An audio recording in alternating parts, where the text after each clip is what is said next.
É inacreditável a falta de empatia, a falta de humanidade desse casal que está na presidência do Brasil. Casal, porque todo mundo que acompanha sabe que quem manda no Lula agora é a Janja. O Rio Grande do Sul está passando pela pior tragédia da sua história. Já são mais de 55 mortos, mais de 300 mil pessoas estão desabrigadas, famílias, pessoas estão perdidas, não há possibilidade de chegar a certos locais porque todas as vias foram obstruídas e o mau tempo impede as aeronaves e helicópteros de chegarem até lá. O Brasil inteiro se mobilizando para ajudar a população do Rio Grande do Sul, mandando alimento, mandando medicamento, fazendo Pix, juntando dinheiro para ajudar essas pessoas. O que o presidente faz? Bom, vocês já viram um vídeo onde ele vai lá e fala que torce para o Grêmio e para o Internacional. Aí a gente para pensar que nível de psicopatia, de falta de empatia uma pessoa pode ter para chegar lá e o primeiro comentário dela foi falar de futebol. Bom, basta olhar com quem essa pessoa anda, ou melhor, com quem essa pessoa dorme. Janja, aquela que no mesmo estado que houve uma crise no ano passado, estava na Índia sambando e fazendo namastê. Olha o que a Janja vai fazer nesse momento que o Rio Grande do Sul está passando pela pior tragédia da vida deles. Janja no show de Madonna e a expectativa de um encontro entre as duas. Preste atenção, a primeira dama do Brasil, e normalmente a primeira dama é aquela que representa o lado do humanitário, o lado do social, de ajudar os que estão em desespero. Ela foi para o Rio de Janeiro para assistir um show da Madonna que custou 20 milhões de reais. E onde a Madonna nem sequer quer conversar com as pessoas, construir uma passarela em cima da avenida para ela não ter que ter contato com o povo brasileiro. Aí me vai essa funcionária fantasma, né? Era funcionária fantasma da Itaipu, que deu calote no aluguel do apartamento que ela estava morando, que era amante do Lula também. Vai essa mulher, gente, encontrar a Madonna. Cara, isso é repugnante, isso é repulsivo. A matéria está saindo em todos os lugares. Janja está no Rio de Janeiro para assistir show da Madonna. Gente, isso aqui é inacreditável. Inacreditável. A primeira dama, Rosângela... Cadê a desgrama? Rosângela Lula da Silva chegou ao Rio de Janeiro nesta sexta-feira a convite do prefeito da cidade, Eduardo Paes, para assistir ao show da cantora Madonna, que acontece nesse sábado, na capital fluminense. A informação foi publicada pelo colunista Lauro Jardim, no Jornal Globo. De acordo com o jornalista, há até mesmo a expectativa de um encontro entre as duas. Oficialmente, no entanto, a informação é de que nada está previsto. O show da Madonna no Rio de Janeiro vai ocorrer. Provavelmente a Madonna nem vai encontrar com a Janja, porque a Madonna não gosta de encontrar com ninguém. Para ela, esse povo é tudo leproso, parece. Ela não gosta de encontrar com ninguém. Mas a primeira dama, cara, esse momento é um momento de total atenção, de mobilização do Brasil inteiro para ajudar o povo do Rio Grande do Sul. Quem está acompanhando as imagens é algo como nunca foi visto antes. É terrível. E aí, a primeira dama vai no show da Madonna. Mas não é show qualquer, não. É show desse ser desprezível aqui, dessa coisa horrorosa. Uma coisa rabugenta, rancorosa. Olha aí. É isso aqui, ó. A Janja não vai no Rio Grande do Sul porque ela quer encontrar com essa pessoa num período que quase 100 pessoas já morreram. E ela vai para Rio de Janeiro para encontrar esse ser, essa coisa. Você imagina a Michelle fazendo uma coisa dessa. Só imagina. Primeiro que a Michelle nunca iria em show do Ivete Sangalo, né? Mas imagina a Michelle no meio de uma crise, de uma tragédia, pessoas morrendo, ir para um show. Cara, ia ser o fim dela. A imprensa ia tripudiar, até sangrar. Mas é aquela coisa, né? Como é a Janja. A Janja que quer comprar um novo avião, a Janja que está em lua de mel com Lula com o nosso dinheiro, batendo um gasto recordes em viagens internacionais, em gasto cartão corporativo. Como é a Janja, tudo pode. Aí não tem problema. Que primeira dama, cara, como é que a gente sai da Michelle elegante, delicada, bonita, para essa tribufu que no meio de uma tragédia vai para um show? O Brasil andou para trás demais, galera. Sério, o Brasil andou para trás. É um trem desesperador, tanto que o Brasil andou para trás. Mas é isso. Enquanto o marido fala do Grêmio Internacional zombando com o povo do Rio Grande do Sul, a esposa dele vai zombar, vai dançar em cima da lama, né? Uma imagem que eu vi, que não tá aqui não gravei, mas tem uma imagem que eu achei que é a cara desse governo. Deixa eu ver se eu separei ela. Não separei. né? Depois eu vou gravar um vídeo falando dessa desgrama aqui, ó, querendo culpar Rio Grande do Sul no Bolsonaro. Pelo amor de Deus. Recorde de queimada na Amazônia, Yanomami morrendo, e vem esse ET, esse ET querendo falar que a culpa das chuvas e das mortes do Rio Grande do Sul é do Bolsonaro. Esse povo, que droga que esse povo usa, não dou conta não, chega. Esse governo, a esquerda, eles conseguem realmente ir além da nossa capacidade de imaginação. Tem coisas que a gente vê eles falando, a gente vê, e mesmo assim a gente não acredita, porque é ridículo demais, é absurdo demais. A gente acha até que é tipo uma montagem, uma inteligência artificial, e mesmo vendo o vídeo da pessoa falando uma coisa ou apresentando um argumento, a gente tem que ir lá e checar para ver se realmente ela disse aquilo, se os nossos ouvidos não estão nos enganando. Essa pessoa aqui você sabe quem é, né? O ET Marina Silva, que aparece aí de 4 em 4 anos. Agora pegou o Ministério do Meio Ambiente. E sob a gestão dela, nós estamos tendo, porque é um recorde após o outro, queimada, desmatamento no Cerrado, na Amazônia, no Pantanal, recordes de mortes de Yanomamis. O IBAMA está paralisado porque os recursos não estão sendo repassados. As multas, então, diminuíram 81%. Não há fiscalização, não há monitoramento do desmatamento ou da mineração ilegal, porque o IBAMA não está funcionando. Tudo por conta desta pessoa, que inclusive não conseguiu impedir o Lula de abrir uma petrolífera ali nas margens ali do litoral da Amazônia. Essa pessoa, essa mulher, ela consegue, eu não estou acreditando que ela falou isso, gente, mas ela está culpando o Bolsonaro pela tragédia do Rio Grande do Sul. A falta de empatia dessas pessoas é patológico, é uma doença. E ela está culpando o Bolsonaro pelos... Cara, olha isso aqui. Pelo amor de Deus, gente. Isso aqui não tem cabimento. Ela é uma ministra de Estado. Olha isso aqui. Se não tivéssemos tido 4 anos de apagão em termos de política climática, de política de prevenção, poderíamos estar numa outra situação, com certeza. Essas políticas foram todas retomadas a partir do ano de 2023. Desde o ano de 2023, o Ministério do Meio Ambiente não fez nada, absolutamente nada. Tá indo dinheiro pro marido dela, isso eu te garanto. Tá indo muito dinheiro para essas ONGs aí, para essas organizações do marido dela. Muito dinheiro para fazer viagem internacional. Mas, como eu disse, recordes de queimada. Se você há de convir que algo dessa magnitude não consegue se resolver em um ano. Tudo que o governo dispõe em termos de aeronaves, as mais sofisticadas que nós temos, os equipamentos para fazer o socorro às vítimas, junto com o governo do Estado, está sendo feito. Agora, os nossos sistemas em relação à internet, em vários municípios, estão completamente sem funcionalidade. Sabe quem pode ajudar nisso daí? O Elon Musk, com Starlink, poderia levar a internet a todas as pessoas e todas as comunidades que estão isoladas devido à queda das redes de energia de internet. Por que a senhora não liga para o Elon Musk e pede ajuda? Cara, eu vou te falar, essa pessoa é a ministra do Meio Ambiente. Assim, é triste que a gente se encontre numa situação onde uma pessoa que lá atrás, inclusive, chegou a falar que o gabinete do ódio, ela falou, o gabinete do ódio era do PT, que inclusive tentou destruir a reputação dela quando ela era candidata a presidente. E ela deu uma entrevista falando isso para o Glenn Greenwald, que o gabinete do ódio existia, de destruição de reputação, e era do PT, os famosos MAVs. E agora ela trabalha com o governo que ela disse que era criminoso.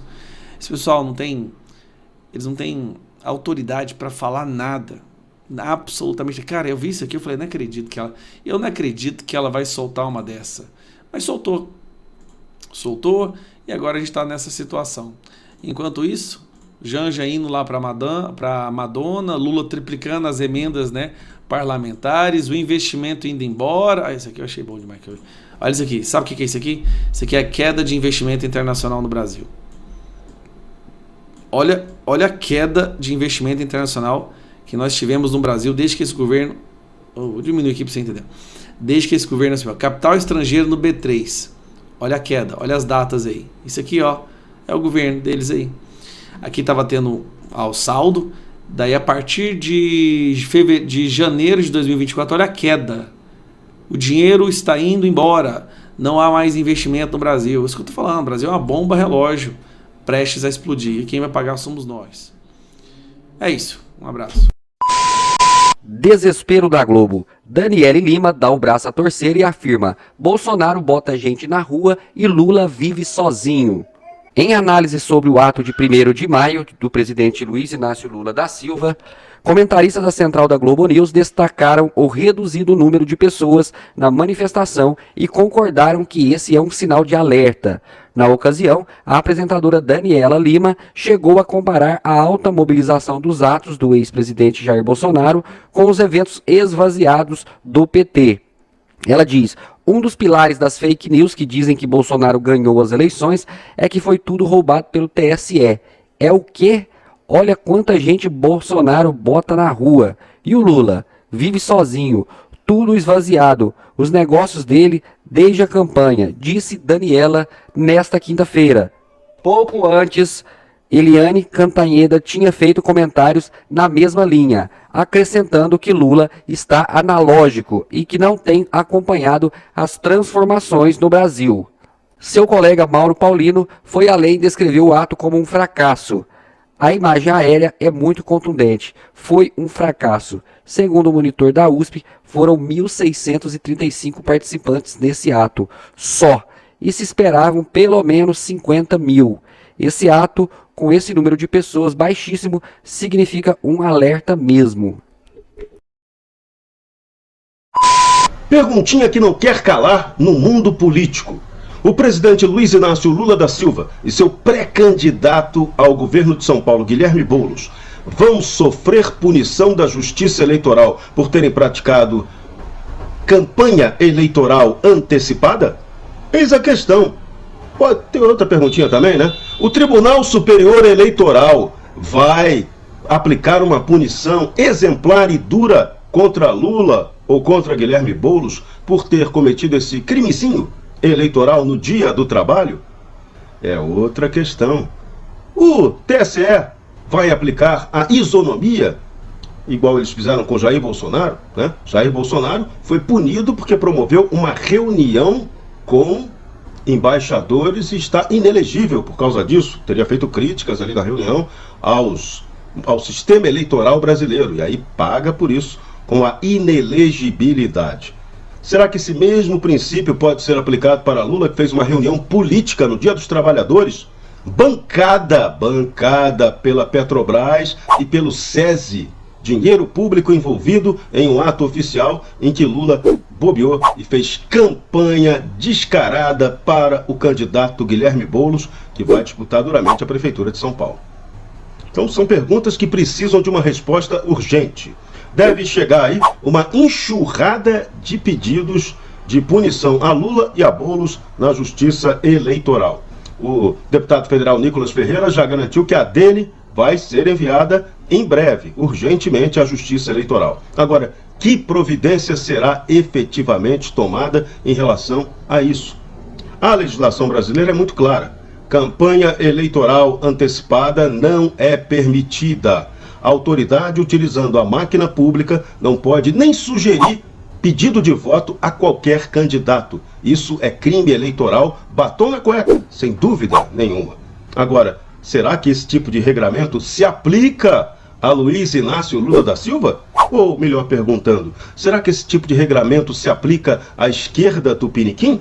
Ou o sistema juristocrático daqui da nossa terra só gosta de punir a tal direita? É isso? É isso que precisa ser respondido, é isso que precisa ser desvendado. Até agora, o que se tem visto é uma tendência de falta de liberdade na eleição.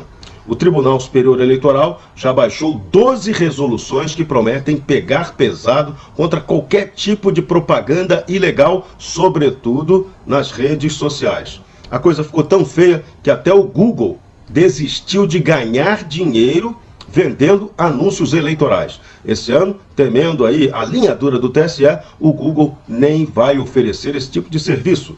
Não terá campanha via Google para candidato, nem pagando, porque o Google é que não quer pagar pela responsabilidade do conteúdo, já que o Tribunal Superior Eleitoral, driblando toda a legislação possível, inclusive a Constituição, quer responsabilizar a rede social pelo conteúdo do que é veiculado nela, o que é uma coisa absurda.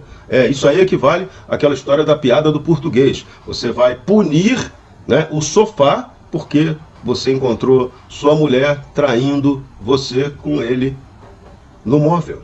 Então, essa lógica é uma lógica absurda. Agora, essa história de punir ou não Lula também suscita um outro debate interessante, e o debate que é fundamental: a liberdade eleitoral.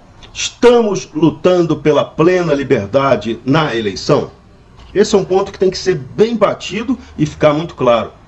É justo que você seja punido por qualquer coisa numa campanha eleitoral ou numa pré-campanha eleitoral? Essa história de separar pré-campanha de campanha já é um artificialismo danado. A nossa legislação é muito burra e exagerada com essa história de uso de máquina pública. É praticamente impossível você não ter alguém na máquina pública apoiando algum candidato. Quando isso fica muito descarado, aí você acena com uma punição possível ou não, dependendo de quem está cometendo a infração.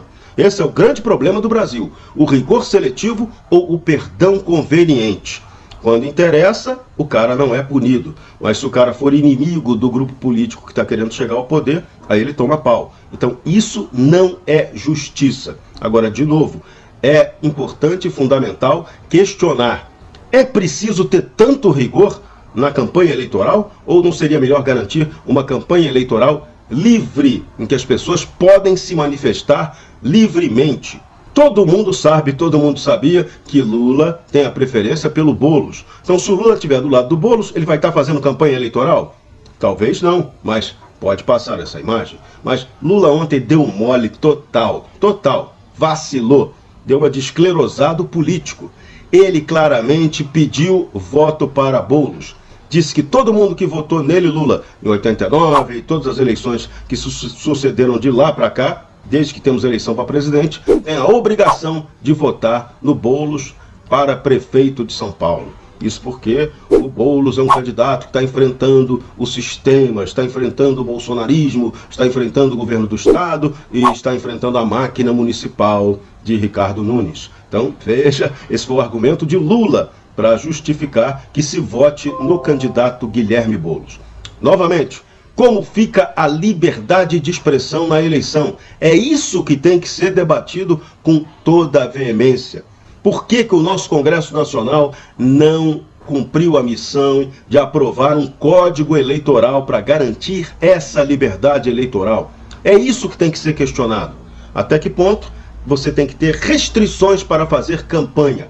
A política exige liberdade. Se você não puder atacar nem se defender numa campanha eleitoral, essa campanha eleitoral se torna inútil, se torna insossa, pode se tornar parcial, como tem acontecido no Brasil nos últimos anos. Porque o que vem ocorrendo, a justiça eleitoral, ou o judiciário eleitoral, melhor dizendo, pode tomar medidas a favor de um ou outro candidato e elas podem não ser consideradas tão justas assim.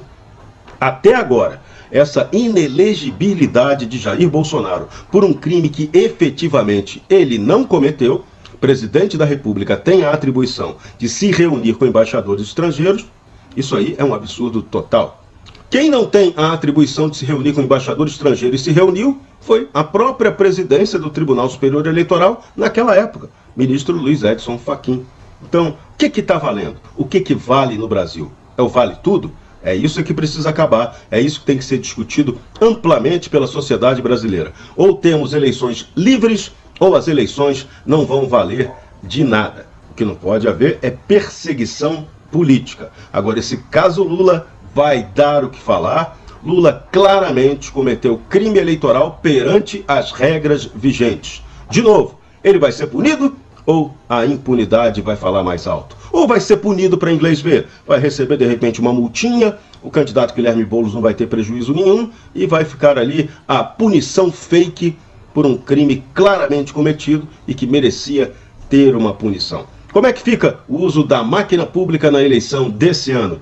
A promessa, a tendência é que isso aconteça de maneira descarada por parte do governo federal, que não quer perder prefeituras, ainda mais no momento em que o bolsonarismo continua mostrando muita força. Bolsonaro continua rodando o país inteiro e promovendo candidatos que são do seu interesse. Então, eleição 2024 vai ser pega pra capar, infelizmente, com tendência de censura e impedimento à livre liberdade de expressão no nosso país.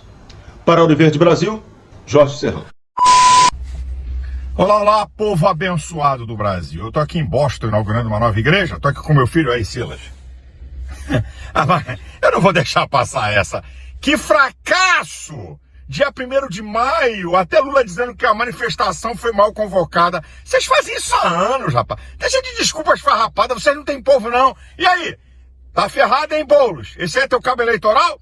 Alexandre de Moraes! Cometeram um crime eleitoral! Fizeram propaganda! E aí, vai fazer alguma coisa ou vai ficar quieto?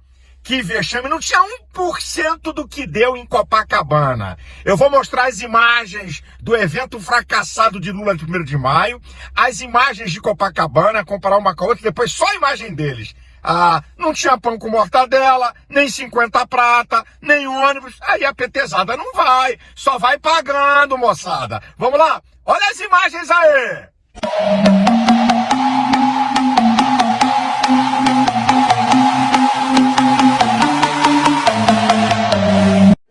Aí sim, os discursos dos representantes do sindicato. O tema de hoje, a festa de hoje, o evento, tem o tema Por um Brasil Mais Justo. Esse que é o 6º ano consecutivo que as centrais sindicais se reúnem e apresentam de uma maneira unificada tanto as reivindicações quanto a comemoração do 1º de maio. Ao longo do dia de hoje, outros artistas também devem subir ao palco, se apresentar aqui para o público, como por exemplo a cantora Paula Lima, o rapper Dexter e ainda a previsão da bateria, da apresentação da... Que vexame! E aí? A USP não vai dar o número, não? Cambada de cretinos esquerdopatas. Não quer dar o número lá, não? Do evento deles? Ah, minha gente, esses caras não estão com nada. Não tem povo com eles. Bolsonaro dá um grito e vem multidão. Tá aí a prova, minha gente. Olha, eu vou deixar o final aí para uma gargalhada. E quero ver os deputados do PT semana que vem na tribuna falando do evento. Oh, vamos lá, minha gente. Deus abençoe o Brasil, Deus abençoe você, Deus abençoe a sua família. E eu termino aí com uma gargalhada para vocês.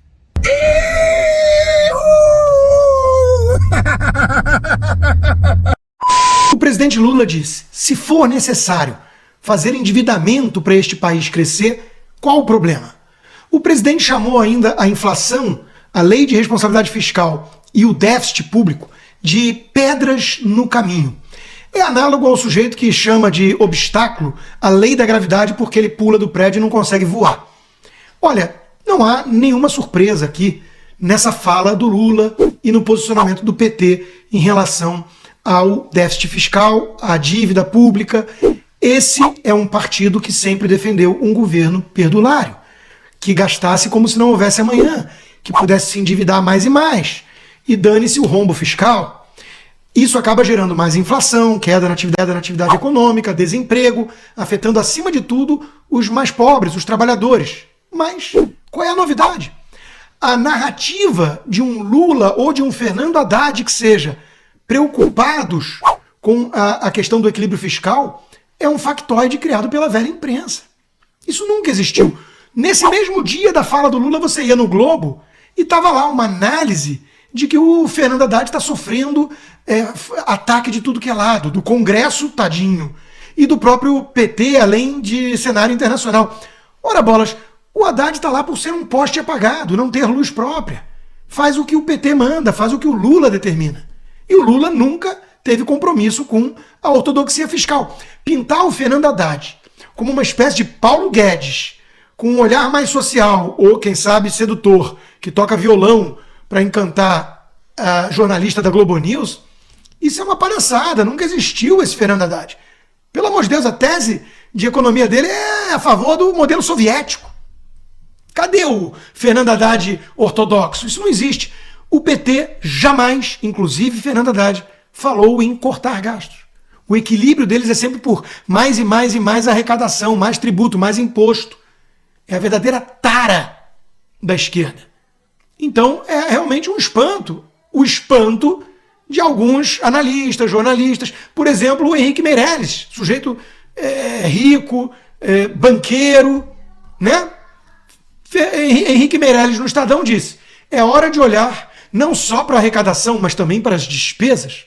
O país precisa pensar na reforma administrativa para tornar os gastos mais racionais. E eu pergunto, ele está dando esse recado para a turma do Lula? Ele fez o L. Ele não sabia que do outro lado tinha o Paulo Guedes, que defende isso? Por que ele, que se diz um liberal, alguém de mercado, escolheu então o Lula? E agora vai pedir responsabilidade fiscal e racionalidade nos gastos para a turma que é compulsiva nos gastos? Isso é análogo a você ajudar a colocar um alcoólatra para cuidar do bar e falar assim: olha, não é para beber muito, tá? Quem age assim está chamando o responsável alcoólatra pelo bar de irresponsável? Ou será que está se colocando como o verdadeiro irresponsável ou até mesmo palhaço na história? Porque cá entre nós, quem fez o L tinha a obrigação de saber que estava ajudando justamente a turma que não quer saber de responsabilidade fiscal a voltar à cena do crime, como diria Alckmin. Agora, aguenta. O acordo está em desacordo com a realidade. Né? É chantagem mesmo. Esse tipo de acordo é uma das coisas mais sórdidas que eu já vi. Eu estava lendo o caso de uma menina contando que assinou cedeu a chantagem, e ela conta que tirou a tornozeleira, para tirar a tornozeleira que ela usava havia 14 meses. Ela saiu da cadeia por falta de provas, com tornozeleira, e submetida a todas essas restrições. Toda semana se apresentar na delegacia, não pode se afastar, usando tornozeleira. Não podia ir para o trabalho, não podia viajar, etc, etc. Além da vergonha, né, que ela passava, quando deveria ser motivo de orgulho até aquilo. Mas imagine como é que está a cabeça de uma pessoa que sem ter feito nada, sai da cadeia, mas descobre a meia liberdade. Você está aprisionado a uma tornozeleira. Ela diz que ela foi alvo de manifestações de repúdio até dos companheiros da cadeia. Olha o que eles conseguem, que não assinaram o acordo. Porque no acordo você admite o que não fez. Você admite ter praticado os crimes que eles querem imputar a você e portanto, você fica sujeito a ser preso novamente se não cumprir uma das restrições, que continuam por um tempo. E algumas, tudo depende do Alexandre de Moraes. Alguns voltaram à cadeia, porque viajaram, sendo que, segundo o próprio Supremo, não há provas contra eles. Então são 172 inocentes comprovados. Agora veja só, como sempre a cabeça de um juiz precisa ser examinada aí pelos brasileiros normais, né? Sempre me intrigou, né, o que funciona, o que se passaria pela cabeça de alguém que toma decisões fundamentais sobre a vida de alguém. Então eu chego e digo: você está condenado a 17 anos de cadeia. Eu falei, aqueles 10 minutos que precedem o sono, o que será que a pessoa pensa? Né? Assim, agi bem, livrei a sociedade de um perigo. Então, o que se passa na cabeça do ministro Alexandre de Moraes? Pois eu creio que nada. Que nada. Pelas demonstrações, pelo que ele faz, ele é perverso. Ele é perverso, ele não tem remorsos. Eu já acho esquisitíssimo a pessoa sem dúvidas. A pessoa sem dúvidas e sem remorso não é exatamente um ser humano normal. Não é normal. E é esse o Brasil que estamos vivendo, fora o pano de fundo ali já estabelecido, com dezenas, né, de presos, que inclui uma mulher de 72 anos que, se cumprir a pena vai sair aos 85. Você tem gente doente e você só tem pessoas que não deveriam estar presas, não cometeram crime nenhum, não são golpistas, não fizeram nada do que lhes é atribuído. E essas pessoas têm pelo horizonte 17 anos de cadeia. É claro que isso não vai acontecer, mas cada minuto de cadeia que é subtraído a essas pessoas, isso aí vai dar consequência. Vai dar consequência. Se não provoca nenhum tipo de reação na cabeça do culpado, outras reações haverá de provocar, porque isso é crime. Isso é crime, é uma prova de perversidade. E juiz perverso não é juiz. Não é juiz. Augusto, eu vou repassar aqui, consegui pescar no nosso chat muitos comentários aqui, mas a Deusdete Santos disse o seguinte: eu faço uma pergunta para Augusto Nunes, que ele é jurista. Nesse caso, não era para a OAB estar defendendo o povo de bem e patriotas, Augusto? A gente sempre fala da participação, da presença, né, da OAB. A OAB ou o presidente da OAB, que a representa, né, é um covarde. Ele fica de joelhos para o arbítrio que deveria enfrentar e envergonha os advogados que sabem que a luta pela liberdade do seu cliente, tá, é o norte que deveria guiá-los. O Sobral Pinto dizia que o primeiro juiz da causa é o advogado. Ele é o juiz dessas causas todas. Ele sabe que são inocentes, mas ele pensa no quê? Numa vaga desse quinto constitucional da vida aí, que pega um advogado, bota num tribunal de justiça, pega um advogado, alguém que trabalha na justiça do trabalho e coloca no Supremo. A cúpula do Poder Judiciário não representa a base do Poder Judiciário, tá? E vai transformando a Corte Suprema americana numa piada que resulta na prisão de inocentes por 17 anos. Eu quero ver como é que eles vão se explicar no dia em que o Brasil voltar à normalidade. Saiu agora. Lula autoriza a liberação de uma fortuna em emendas para o Congresso.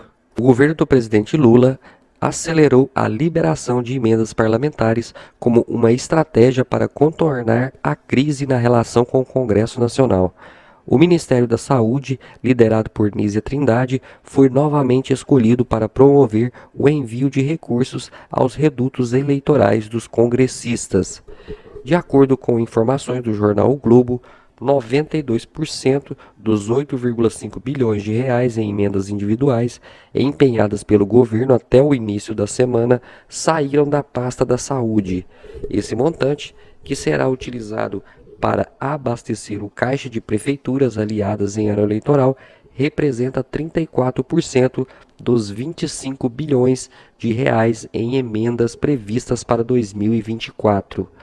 Em 2020, no ano da última disputa municipal, cerca de 7,8 bilhões de reais em emendas foram liberados pelo governo federal até 30 de abril.